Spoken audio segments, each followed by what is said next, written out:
Mix by Yadav films Bhojpuri सोहू चमोली।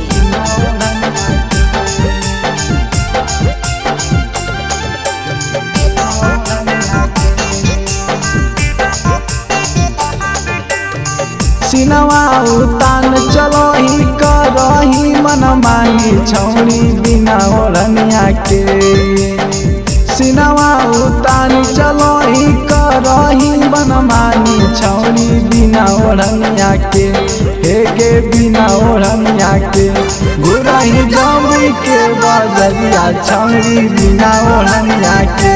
घुरही जमुई के बजरिया छौरी बिना ओढ़निया के।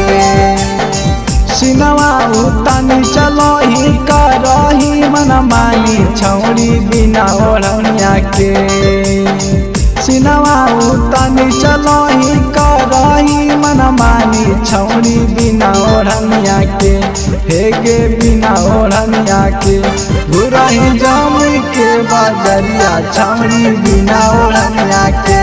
घुरही जमुई के बजरिया छौरी बिना ओढ़निया के।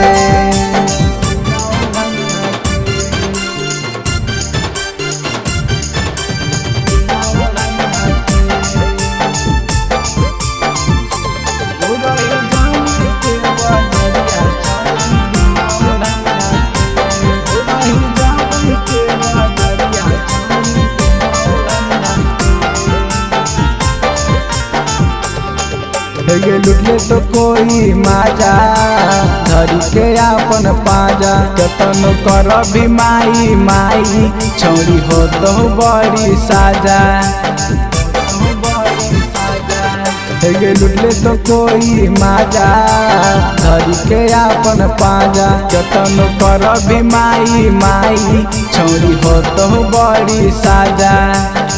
दुख बरियार कहियो मिली जैतो छौरी तो हम चढ़ल जवनिया में।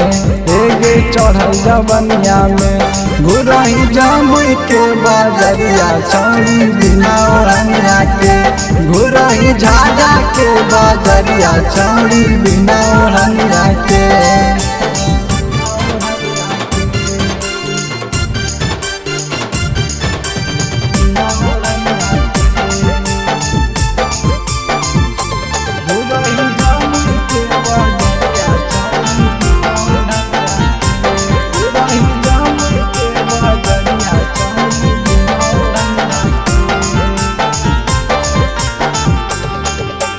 चलो ही हिरनी चार गोरे गोरे गा तोहर देखी के जवनिया।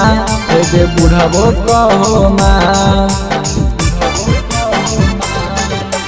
चलो ही हिरनी चार गोरे गोरे गा तोहर देखी के जवनिया। हे बुढ़बो कहो माँ संदीप कुंदन कहो लेना छौरी सुधारी अब अपन दनिया के। हे गे अपन दनिया के घुरही झाझा के बजरिया छौरी बिना ओढ़निया के। घुरही झाझा के बजरिया छौरी बिना ओढ़निया के।